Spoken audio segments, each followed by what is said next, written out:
Hello, Jane. How are you? I'm good, sir. Okay, Jane, you had a problem in Task 1 academic. Could you elaborate Yes, sir. what kind of problems you had? I particularly have problems in the bar chart when it comes to comparison, also in the cyclic and non-cyclic. And I would like to mention one more thing about the graphs too. So, what I'll do for you today is that I'm going to show you a PPT which will cover almost everything in Task 1 with the vocabulary and how to write it down. I have some samples also for you so we can figure out on all the areas. All Okay, right, sir. thank Yes, you. sir. So, I'm going to share the screen. So, we'll be putting off our video right now. Okay, sir.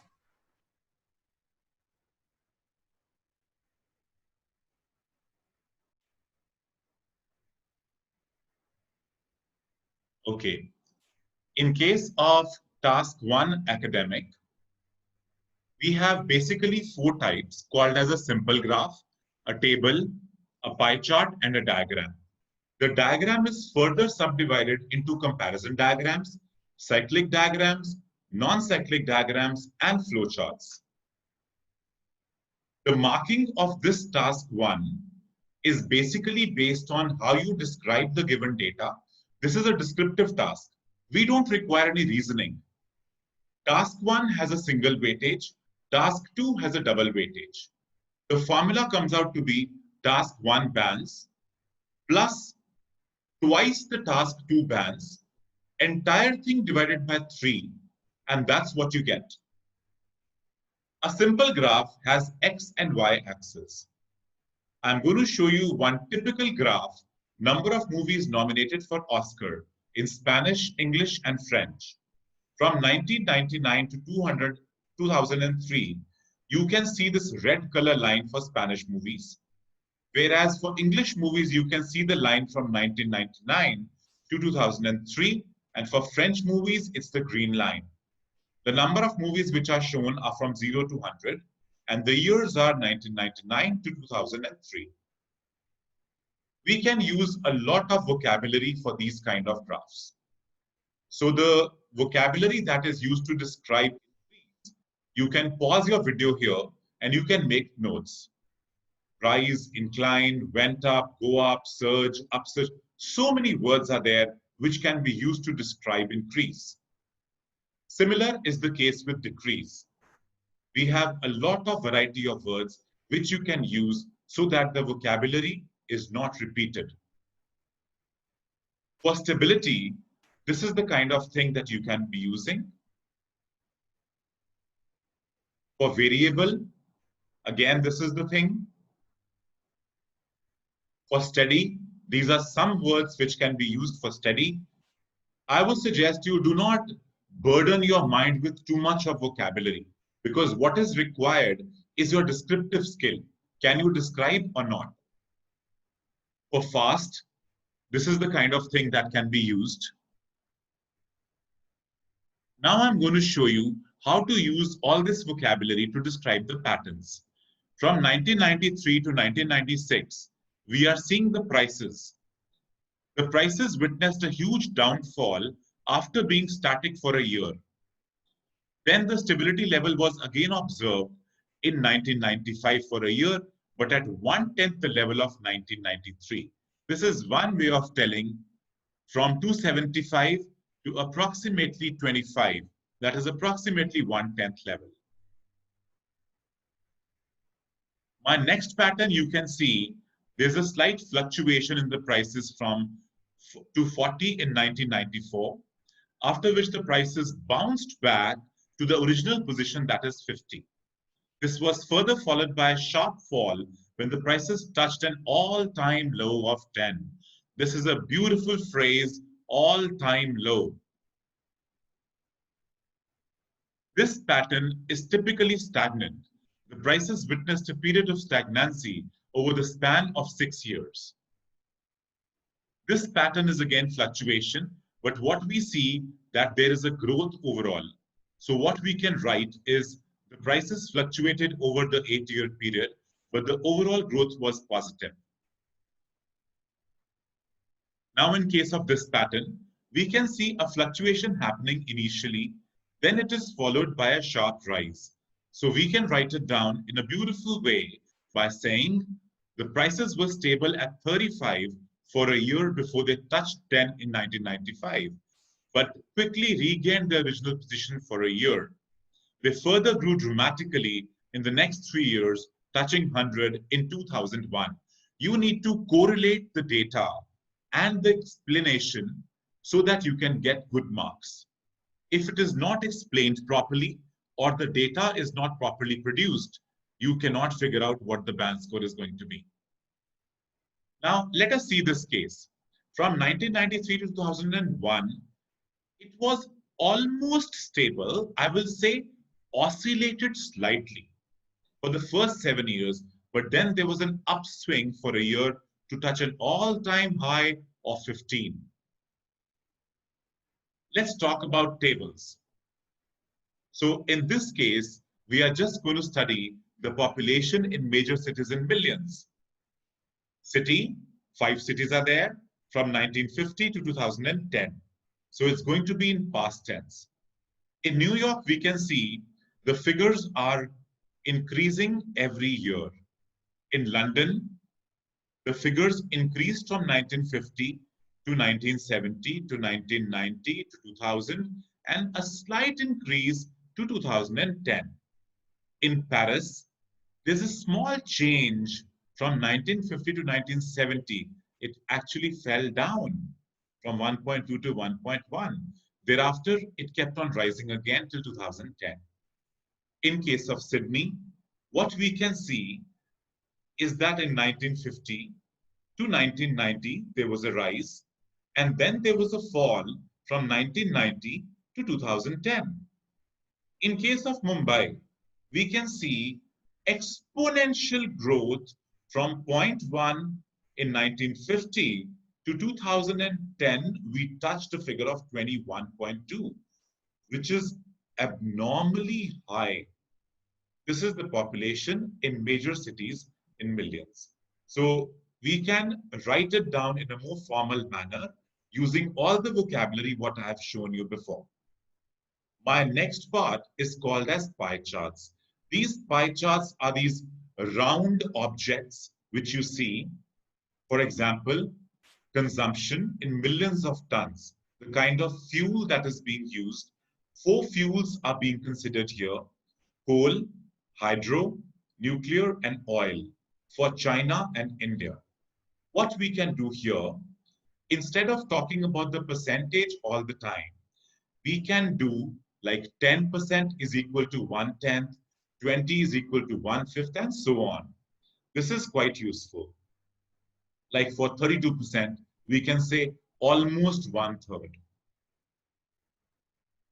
We talk about diagrams, which happen to be the toughest part in task 1. Diagrams are 4 types basically.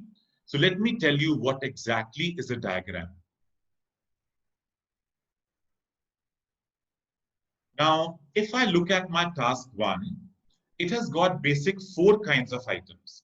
The first is the X and Y axis. We can have a bar chart, a line chart, a dot graph, area graph, any kind of a thing which has an X axis and a Y axis. The second type of a thing is called as a table. Now, this is a grid. It's a grid where there are rows and there are columns. So you have to see how the grid actually works.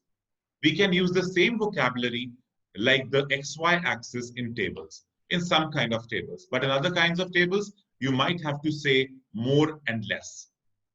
The third category is the pie chart, in which we can use the vocabulary of the increasing and decreasing types, what I taught you, or we can have more and less vocabulary also. The fourth type, which is the toughest part in IELTS task 1, that is called as a diagram. So we are going to do this part of the video only based on diagrams. So let's talk about diagrams now.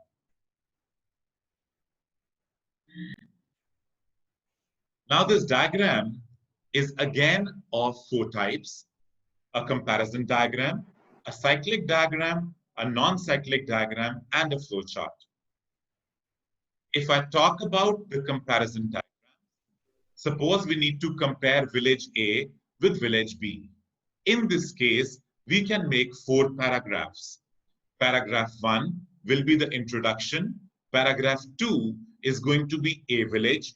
Paragraph 3 is going to be B village. And the last paragraph will compare both the villages. Let's talk about flowchart now. In case of flowchart, we should divide the flowchart very logically. Let us see how the division is done. From clearing, cutting of forests till flooding, we can make 1 para after the intro. Then if we look at the other side, the 2 small areas, from clear cutting of forest to less biodiversity, because it will be a huge para if I make 1 paragraph out of it. So I'm going to divide this in 2 paragraphs. That means second paragraph and the third paragraph like this. It will not require a conclusion because obviously it's a flowchart. We don't need a conclusion for this. In flowchart, we have to use modified language. We cannot miss any step, and we can use vocabulary like before, after, the reason is, the effect is, it leads to this, it is caused by this, firstly, secondly, and conclusion is not required. If I talk about the non-cyclic diagram, it will be a process diagram. Simply, you can see the cycle is not complete. So we can see that there is a fire which heats up the water. There is a wire mesh. Between the wire mesh are leaves. The oil from the leaves and the water vapor from the water, it rises up the container in the form of steam and oil vapors. They pass through the cold water jacket. They condense, and the condensed water and oil forms into drops and falls down. Oil being lighter comes up, water being heavier remains down. So now we need to explain this and write it down. Let us see one example. The introduction. In introduction, we simply tell what is the diagram about. The diagram depicts the process of extraction of oil from the leaves using a distillation process. In case when it comes to equipment, we have to see how is everything connected. So let us see how it's connected. To begin with, the fire chamber has a chimney connected to it to evacuate the smoke. Above the fire chamber is a water container. An extension of the container contains extra water for replenishment. The water has leaves on top of it. To restrict the movement, the leaves are sandwiched on either side by a wire mesh. The tube connected to the lid takes out steam and oil vapors. This tube passes through cold water jacket and ends in another container. So let us see the construction process. You see the fire chamber, you see the chimney, you see extra water, the wire mesh, the leaves, the container, the cold water jacket, and the final container. Now comes the third part that is called as the process. This will be my third para. Once the fire is lit in the fire chamber, the water starts boiling. The leaves get steamed and start leaving oil.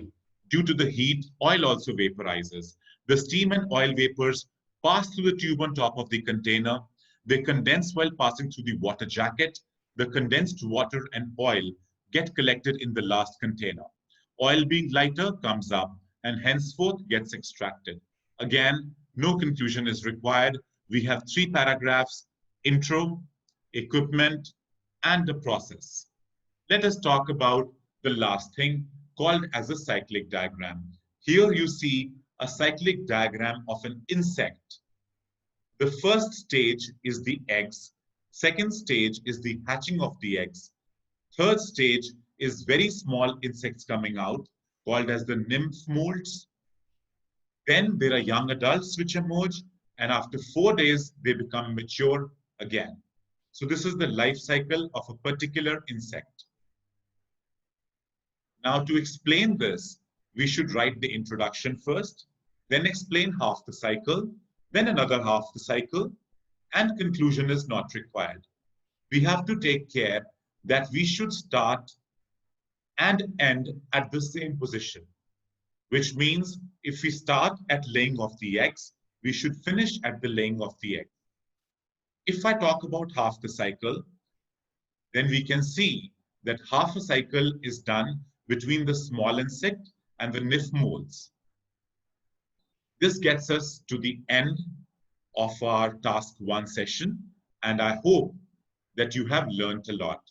Jane, I would like your input on the whole thing.